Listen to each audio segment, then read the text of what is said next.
Hey everybody, let's make sure this is working. This is the kick from the Movement Marshals. For those of you that don't know, I do fight analysis on Substack. You can subscribe and support my work there. If you're watching this full film room, you likely already are. And what I'd like to be doing today is a film room on some things Jack Della Maddalena can do and improve upon from the Alexander Volkanovski fight with Islam Makhachev to his own fight with Islam Makhachev. They'll be fighting this Saturday at UFC 322. I do have the pleasure of attending live. Vic and I were able to go to the city and get some tickets for the event, so I'm very excited for that. A lot of spectacular fights on there. It's actually a pretty stacked card, including my girl Jean-Marie Lee. Shout out to Ghost, her scout and fight analyst, and a good buddy of mine and a friend of the Movement Marshals. But today, we're going to be looking at Volk's fight with Islam and JDM's fight with Bilal. And they're not one-to-one because Bilal is largely a lower body takedown artist. And he tends to mix it in with some forward-moving volume when opponents will let him, and he uses it as a counter, the takedowns that is. Whereas Makhachev is more of a counter striker. He's more of a pure counter striker, interestingly enough, who rarely shoots lower body takedowns. When he does, he's often dropping to his knees, almost like a traditional wrestler. And where he really excels is the clinch. But what I'd like to do today is let's look at Alexander Volkanovski in the stand-up, and we'll look at some moments on the ground. But in the stand-up, there's areas to like about Volkanovski's performance, and it was largely in the grappling defense. I do think his approach, it could have used work, but it was also hampered likely by the takedown threat, in a way. We'll get into it. And there's things I like about Maddalena's performance that she did a lot different from Volkanovski. The big one is this. Throughout Volkanovski's fight with Islam, I said how Makhachev is a counter striker. Volkanovski himself tends to be a bag of feints, varied punching, great low kicks. He likes to switch stances. In this fight, Makhachev is the natural southpaw here, and Volkanovski, rather than switching, he fought most of this fight from orthodox. And we can see this stance matchup right here. This is an open stance. As we can see, their lead feet are attempting to occupy the same place when they move forward. And they each have their rear leg back. It's basically, this is the open stance because the open side of their body, over here and over here, is available to each of them. Now, even though Volkanovski likes to switch stances, and he does it against other stance switchers like Max Holloway, he fought this whole fight from orthodox, meaning his left leg is forward and his left hand is forward, against the natural southpaw in Makhachev, whose right hand and right leg are forward. Now, a common thing that people say is that it's tough to get your jab going against a southpaw. As we can see here, Volkanovski is really just tapping with the jab. But the reason they say it's tough, when in reality it's different, and in some ways it might be more difficult. It'll absolutely be more difficult if you're accustomed to fighting orthodox opponents. I almost thought I was doing the Daniel Cormier bit where he says conventional instead of orthodox, but no, it's orthodox. Is that both your lead hands are trying to jab. Your lead hands are occupying the same space, just like your lead feet are. So there's always a battle for lead foot position and lead hand position. So when you try to jab them, their lead hand is often in the way, like you can see right here. Now this was kind of just meant to tap the guard. In fact, it looks like Volkanovski's trying to pull it to the side a little bit and hit the right hand, but Makhachev actually was perfectly expecting that. Lands on the guard. And so, Volkanovski is a fighter who relies upon his jab. Most all of his combinations are set up with his jab. It's a punch that he uses all the time. It's integral in his feinting. He does little step-in feints. It's a centerpiece of his game. And what we saw in the fight, and this is all with the first fight versus Makhachev, by the way, because we saw extended sequences in that one. The second one, he unfortunately got knocked out. It would have been nice to see another similarly competitive fight. But what we saw here is that Volkanovski, I've seen him in other fights, like just watch the third Holloway fight. He's cutting angles, he's finding counter shots. It's a beautiful boxing performance. However, in this fight, he was operating almost entirely in straight lines, moving straight forward and moving straight backwards. And he was essentially blitzing. So he would punch with his head well forward of his hips. We can see the difference in space there. Ooh, I don't know what happened there. There we go, that works. We can see the difference in space there, which necessitates this foot moving forward to basically prevent him from falling over. Because when your upper body is that far forward, all your weight is going this way, and in order to stop you from falling on the ground, this needs to come up to basically catch yourself. And this is what a blitz is, a lot of the time. So he's running forward with punches, he's bringing his head down, and he's coming over, and here he actually lands a little kick to the hip, trying for the leg kick. Now, there's good and bad with this. The bad is kind of obvious. When you're committing so much of your body to forward momentum, if you get caught, any force that you are bringing forward merely amplifies any force of their strike coming in. That's why you see so many people get caught when they do things like this. And it makes it fairly obvious. Everything's fairly obvious. They know you're coming. But where this is actually a good thing, and actually the good part is that Volkanovski does step to outside foot position here. That's a constant that you're going to want in the open stance matchup. But the thing is that the thing that actually makes this a good thing and why you see people have success with it in MMA is, I don't necessarily think Makhachev is afraid of the takedown here, but when you blitz forward, they're coming in with big power shots. They might drop in on your hips. We see Volkanovski's kind of, his level is pretty low right here. He might drop in on the hips. And they're coming in with big swings. You have to respect that. And maybe you want to stay in the pocket and try and counterpunch, but also when they're coming at you with this much force, that's risky. That's risky. So Makhachev, so you're naturally going to move backwards. Someone's coming at you, you're probably going to run back. We even see Makhachev try and hit a little counter shot here, and Volkanovski's own punch kind of just breaks that away. And Volkanovski recovered by switching into southpaw, and what he'll end up doing is just retreating back on a straight line as well. Now this, and switching stances in order to retreat back to his more comfortable orthodox stance. And we see Makhachev come in with a punch of his own that Volkanovski definitely slips. Now, like I've said, there is some good to be had because Volkanovski did catch Makhachev a few times throughout this fight with his blitzes, and it had to be respected. And also, when his level's so low and he's so short, Makhachev's going to have to drop real low to even try and get a takedown on him. It might be a little better to just slap on a collar tie and start throwing knees on the little guy. That could work.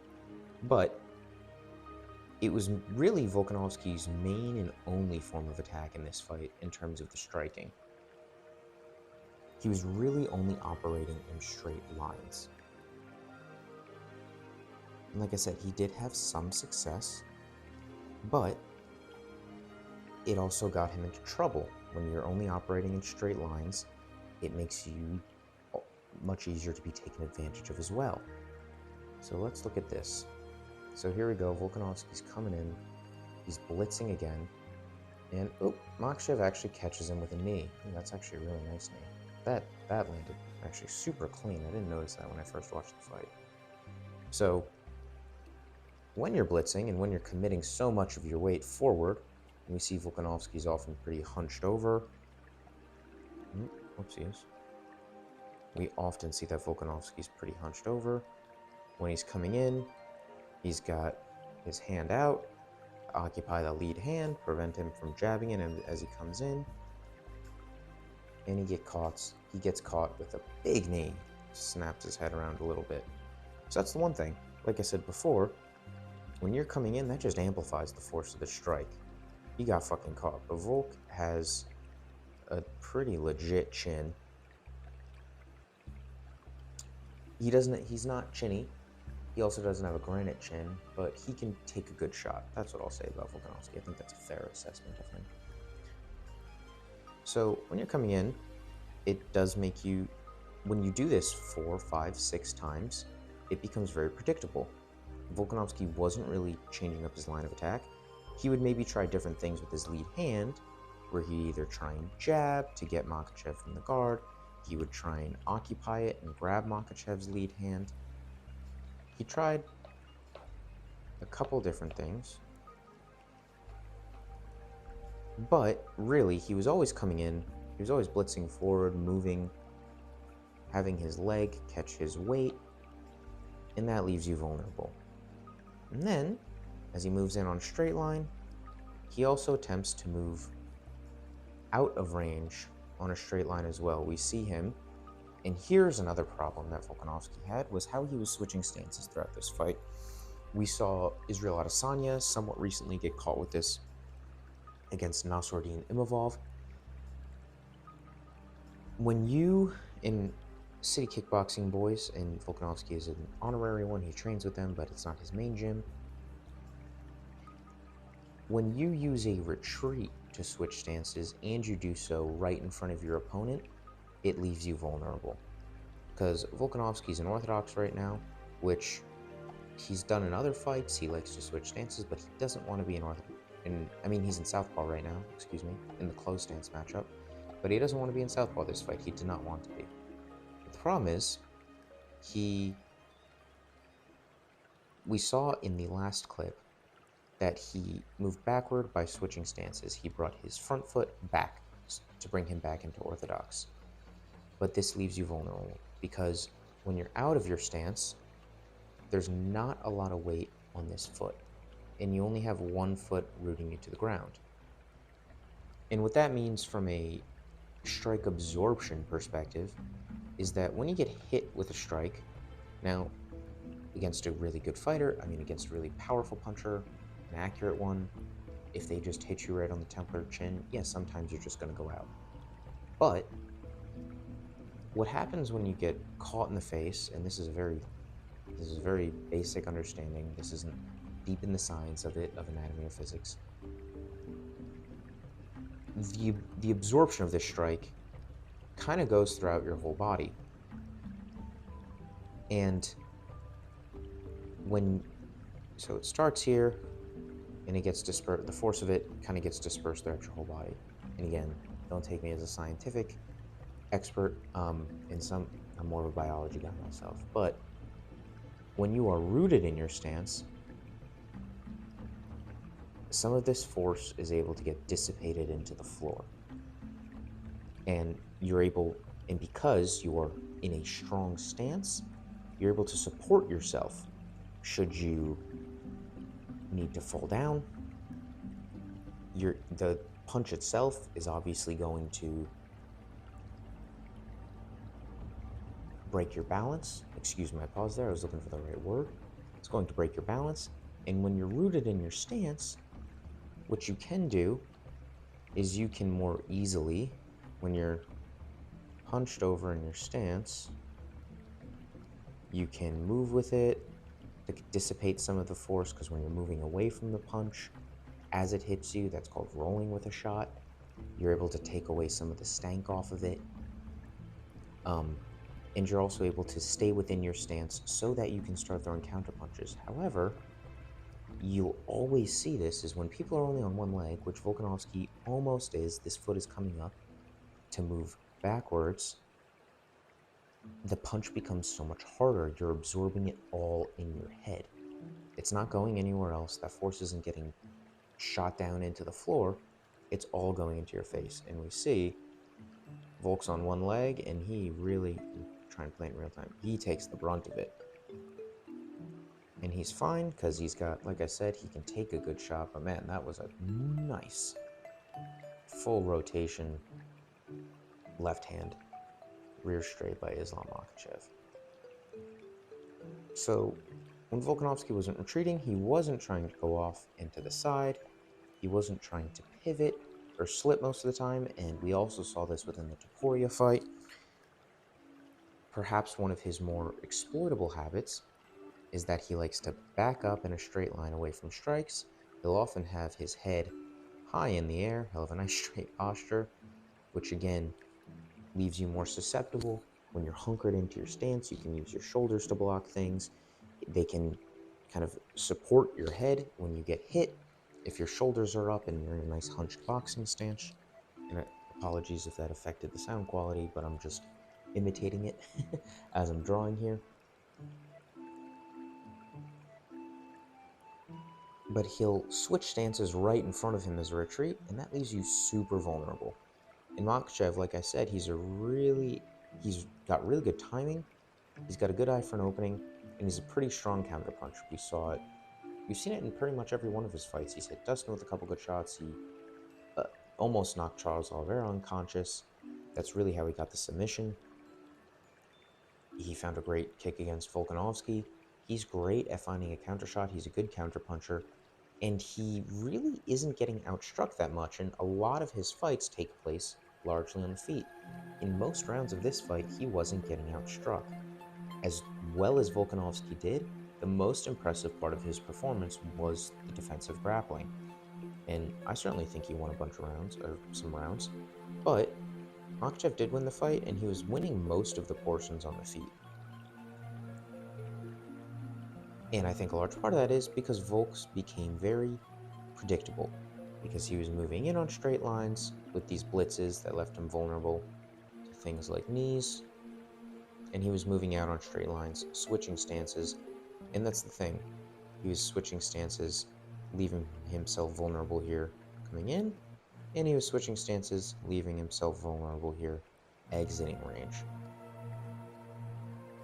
And again, you can catch people with blitzes when there's power behind your shots. They have to respect it. More often than not, they're going to back up if you come in with a blitz.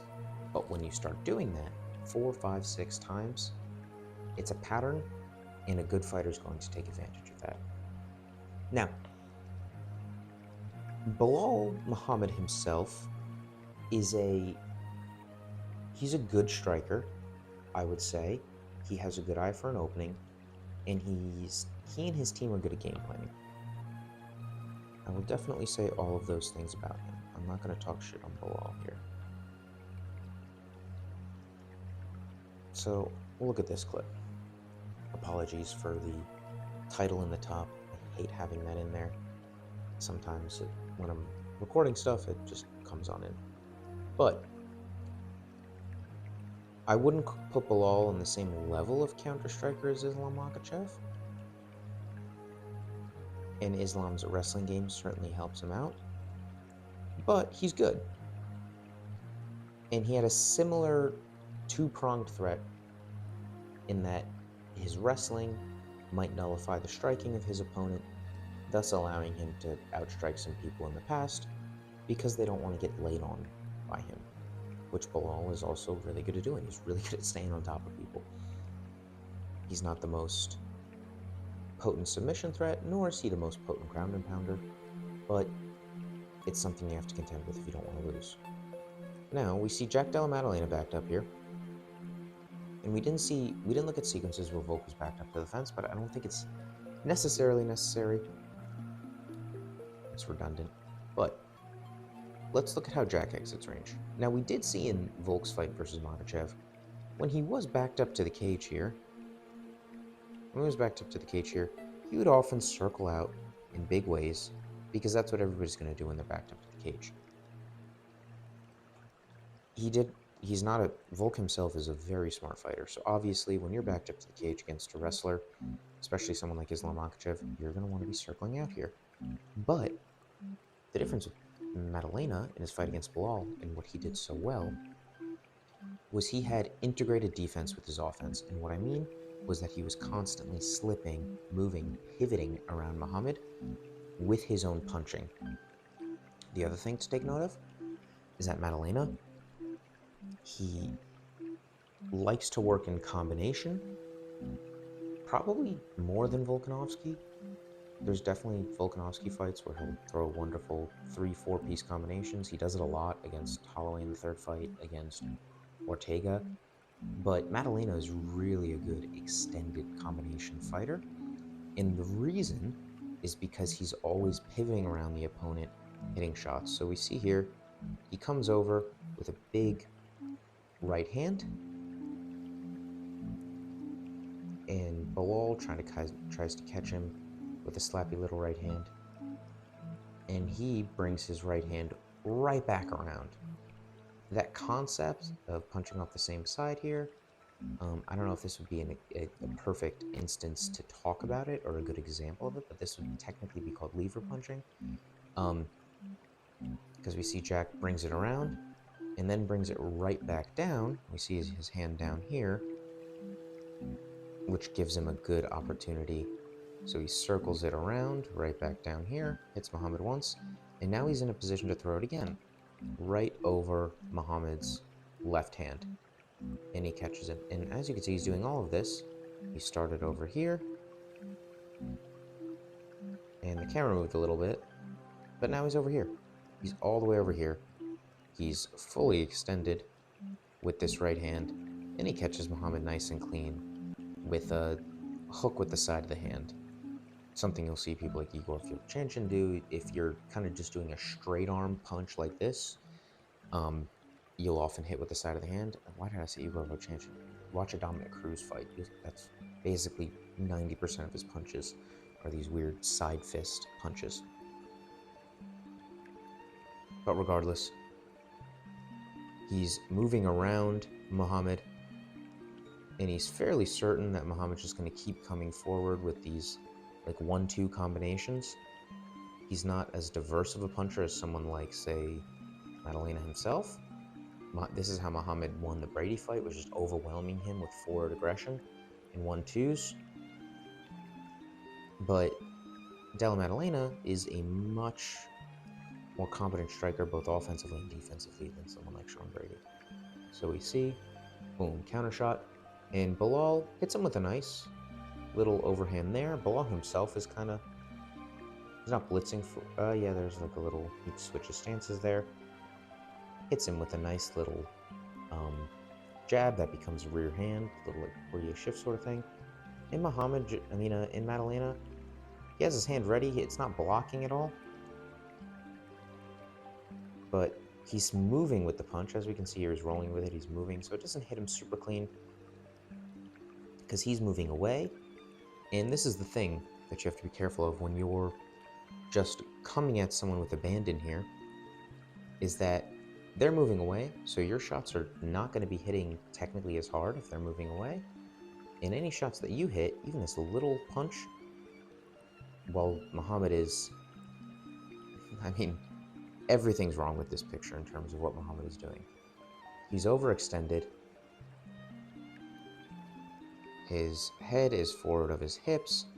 He's not in his stance. This leg, it's hard to see here, is up off the ground. And he's wide open for a shot. His arm is nice and extended. So Maddalena, it's like not even like a punt. It's like just like a little boop, but catches him on the temple. He's out of stance. He's out of position. He's moving forward.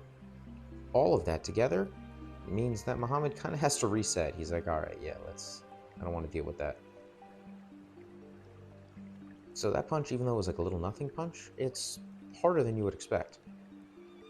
And so then they're in the open stance here. Jack was switching stances a lot throughout this fight, but different in a way than Volkanovski was, which we'll get into. And here we go. And here's the thing, that Jack, like Volkanovski, was often starting. He was initiating most of the striking, but throws a nice rear hand. And Muhammad's going to come in. So he rolls. He slips off to the side, rather. And he comes in with the right hand again. And catches Muhammad clean. Lovely. But now, here's where we get into that lateral movement and that he's not exactly pivoting, because as we can see, he's in southpaw here. What he does is he bump, and he moves just enough and slips Muhammad's next punch, which Muhammad is horribly out of position. Jack doesn't usually have his hands up by his face, but he's still in stance, and he slips, and we can already see him, his arms down here, and he just kind of brings it up right to Muhammad's chin underneath his lead hand. Or was it? Yes, his lead hand. Boop. And then catches him, or almost catches him. Muhammad kind of stuffs it. But Jack jumps out to the side. And he's switching stances in motion with lateral movement. This is often much better to do than just simply switching stances right in front of your opponent. Jack's in motion right here. He jumps off to the side. And we can see now... Actually, no, he didn't even switch stances. Excuse me. He's back. He gets back into his stance as he's moving. And then hits a beautiful cross counter. It's a little late to be a cross counter, but gets into his stance as he's just out of range of Muhammad's and hits him over the top. And Muhammad actually hits him nice and clean too. But look where we are. Jack started on the fence. Muhammad's coming after him. He hits him, barely gets hit, hits him again. And then he starts the combination, doesn't get hit, hits Muhammad again, slips, hits Muhammad again, hits him one more time, and he gets hit once. But now, he's the striker. He doesn't want his back to the fence. What you don't want is to be behind this black, they call it a circle, it's really just like an inner octagon, this inner black octagon, because once you're in this position, any shot on you, they can just keep driving you into the fence. And against someone like Makhachev, who's a spectacular fence wrestler, you're not going to want that. So Maddalena, whenever he's back to the fence, he's not just simply moving away, he's introducing offense with it, because the opponent has to contend with that. He's hiding his retreat with offense, and he's a really strong puncher, so they're going to have to take note of that, and that's going to take precedence in someone's mind, the damaging shots you're dealing on them. It's like, oh, I got to counter him. I gotta defend. It's one or the other. But Jack uses that to his advantage. He's like, oh, look, now he's already off the cage. And they're in the center of the ring. He gets hit once, Bilal gets hit about 5 times. And now he can work from the center of the cage. This is where lateral movement, and not just lateral movement in isolation, but lateral movement done intelligently, hiding it with your offense. Moving as you're hitting your opponent, and not just blitzing forward, but moving around them, staying within your stance, being in a position to slip shots and come back with counter shots. It's largely just fundamental boxing concepts, I will say, not necessarily fundamental boxing techniques all the time, fundamental boxing concepts. Slipping around the opponent, getting back to center octagon, and now the fight, in most of the fight, is much more in his favor in this position than it is anywhere in this position. And this is going to be true in the Makhachev fight as well. So this is a great sign at looking at a fight with Makhachev, in just that Jack Della Maddalena, when he's faced with a grappler in this stage of his career, he's very aware of his ring positioning, and he's constantly working intelligently to put himself in optimal ring position. And this is also going to be true, especially